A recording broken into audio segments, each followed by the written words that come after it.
When you are making a project in Cricut Design Space, I always recommend you start by looking at your images. There are amazing images already in Design Space. Yes, you have to pay for them, or if you subscribe to Cricut Access, you have access to a lot of images. But images like this cute little Minnie Mouse, you would still have to purchase because it's a licensed image. I have a lot of information about licensed images on my site. Go to shamash.com and search copyright for licensed image information. So in this video, I want to talk to you about creating your own images. I knew I wanted an image of Minnie Mouse, but I didn't just want her head floating there. I wanted something. So I went to Design Space and I found this image. Oh, if you right click on an image, you can go to image info. It shows you what image that is, and you can see either just the image or the image set. I know, amazing. So I found the circle. It's a pretty simple circle with a ring cut out of it, but I was like, that's just kind of cute. That just shows you how you can combine different things to create your own images. So I took Minnie Mouse's signature, a circle from a totally different project, and then making Minnie Mouse's face to combine this into something I'm going to put on a shirt. So here's another tip.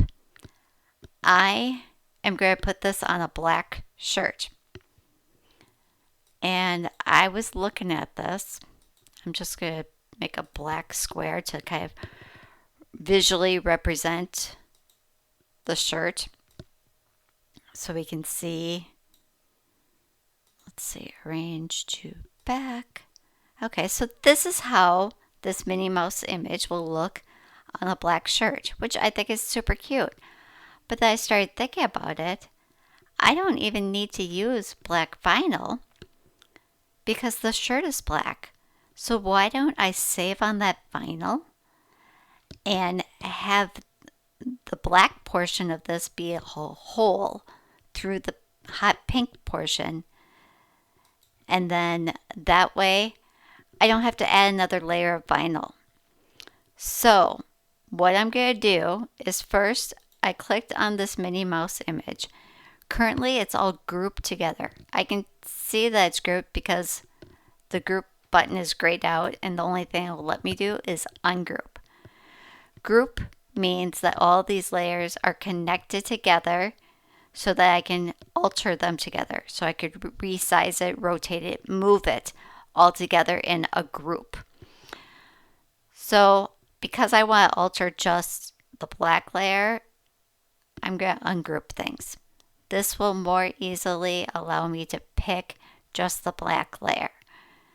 Now I could come over here and click on things, but you can see I still picked the whole grouping. So let's ungroup again. Okay, so if I click here, I looked like I was clicking on the black, but let's look over here. What actually highlighted was the peach of the face.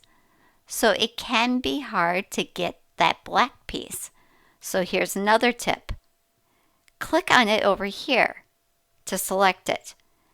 And now, since I want to slice it from this hot pink piece, I'm going to hold down the Shift key on my keyboard. That allows me to pick a second thing from the layers panel. So now I click on that. So now if I slice, it's going to do its thinking. And I can get rid of this slice result and get rid of this slice result. And let's go with this one, go arrange to front. See how I just moved it to the front? So now if I move this black away, oh, there's another little black piece I missed. Oh, it's this one. Okay, delete that. So now Minnie Mouse looks kind of weird. Let's also take this one and move it to the front. Because she looks weird because I'm not cutting the black anymore. I got rid of that. But once I layer her on top of a black shirt, you can see she comes together just perfectly. So this is a way to kind of save on your product because now I don't even need to use black vinyl, and save on your layers. So now what I will do is first press down this hot pink layer, and then from there I can line up where the pink bow is going to go. Oh, fun tip. This pink bow is actually going to be out of patterned vinyl. So you have to stay tuned and check back on the project, which I'll link to in the description so you can see the finished project. And then again, I'll put the peach and the white in there. So all of these areas where you can see the grid lines through there are going to be open. And yes, it looks weird, but when you think about it, it's going to look perfect because I'm going to put it on a black shirt. I hope this helped you to learn something new in Design Space and helps you think about your projects before you just start cutting and pressing, because just like this project, you might be able to save yourself some layers and some vinyl. If you liked this video, give it a thumbs up. Make sure to subscribe. And if you have any questions, make sure to leave me a comment. Either let me know how much you liked it, or let me know what I need to clarify for you and that you didn't understand. I love helping people learn to use Design Space. Thanks.